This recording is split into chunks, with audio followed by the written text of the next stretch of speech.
මෙන්න මේ සුවඳම සුවඳ ඩේසි ෆ්ලවර් එක ගියේ තවත් වෙඩින් එකකට. ඉතින් ඒ මිස් එයාට ඕන කලර් එක මට එව්වා.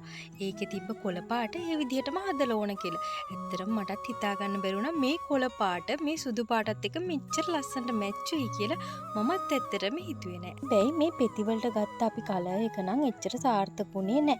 ඒක නිසාම මම කොච්චර හැදුවත් මම මිස්ටර් මිස් මේ කලර් එක නම් එච්චර හරියන්නේ නැහැ කියලා. ඊට පස්සේ මම මේ සුදු පාට කලර් එකකින් තියෙන ෆොටෝ එකක් ඇව්වා.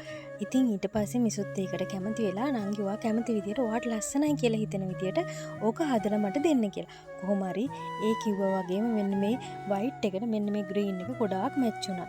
මම ඔයාලට හැම වීඩියෝ එකම කියනවා නේද මට හම්බ වෙන්නේ හොඳම කස්ටමර්ස්ලා කියලා. ඉතින් මේ මිසුත් ඒ જાතිය තමයි.